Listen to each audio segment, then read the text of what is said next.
আমরা ব্লাড প্রেশারের মিথ বা মিসকনসেপশন নিয়ে আলোচনা করছিলাম। ইতিপূর্বে আমরা বিভিন্ন ভিডিওতে আলোচনা করেছি। আজ আমরা যেটা আলোচনা করব সেটা খুব ইম্পর্টেন্ট। সেটা হচ্ছে আমি ব্লাড প্রেশারের মেডিসিন নিচ্ছি, আমার কি অনেকদিন থেকে আমি ব্লাড প্রেশারের মেডিসিন নিচ্ছি, সেটা থেকে কোনো সাইড এফেক্ট নেই? ব্লাড প্রেশারের মেডিসিন আমি শুনেছি, আমার রিলেটিভ বলেছে যে ব্লাড প্রেশারের মেডিসিন দীর্ঘদিন নিলে নাকি সাইড এফেক্ট থাকে। তো সেটা কি ঠিক? আমাকে ব্লাড প্রেশার মেডিসিন কি নেওয়া উচিত লং টার্মে? তার পেছনে যেটা আনসার সেটা হচ্ছে ব্লাড প্রেশারের মেডিসিন আপনি নিজে থেকে নেবেন না, ডক্টরের পরামর্শ অনুযায়ী নেবেন। নিজে থেকে কোনো ওষুধ বন্ধও করবেন, কারণ নিজে থেকে যদি কোনো ওষুধ বন্ধ করছেন সেটা ডেঞ্জারাসলি আপনার ব্লাড প্রেশার ফ্লাকচুয়েট করতে পারে, যেটা থেকে আপনার বিভিন্ন কমপ্লিকেশন দেখা দিতে পারে। সেকেন্ড, ব্লাড প্রেশার যদি আপনার কন্ট্রোলে না থাকে সেটা থেকে বিভিন্ন কমপ্লিকেশন দেখা দিতে পারে। তো বিভিন্ন কমপ্লিকেশন যেটা আমরা অলরেডি অন্যান্য ভিডিওতে আলোচনা করেছি, আনকন্ট্রোল ব্লাড প্রেশার বিভিন্ন কমপ্লিকেশন থাকে, যেটা হচ্ছে যেমন ব্রেইনের ক্ষেত্রে স্ট্রোক বা ব্রেইন হ্যামারেজ, ইভেন আইয়ের ক্ষেত্রে কারো কারো ক্ষেত্রে ব্লাইন্ডনেসও হতে পারে যদি আনকন্ট্রোল ব্লাড প্রেশার থাকে।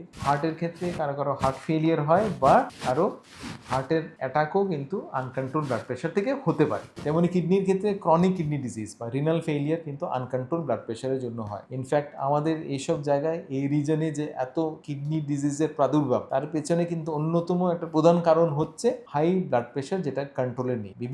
বেশিরভাগ পেশেন্টেরই ব্লাড প্রেশার আনডায়াগনোজ থাকে, নির্ধারণ সময় অনুযায়ী নির্ধারণ হয় না, কারণ আর ব্লাড প্রেশার দেখছেন না। ব্লাড প্রেশার নির্ধারিত হলেও বিভিন্ন ক্ষেত্রে দেখা যায় ব্লাড প্রেশার কন্ট্রোলডে থাকে না, কারণ এডিকুয়েটলি ওরা ব্লাড প্রেশার মেডিকেশন নিচ্ছে না। ওরা ভাবছে ব্লাড প্রেশারের মেডিকেশন লং টার্মে নিলে সেটা থেকে বিভিন্ন কমপ্লিকেশন দেখা দিতে পারে। তো আপনাদের যদি আমাদের চ্যানেলকে ভালো লেগে থাকে, kindly like and subscribe to our channel.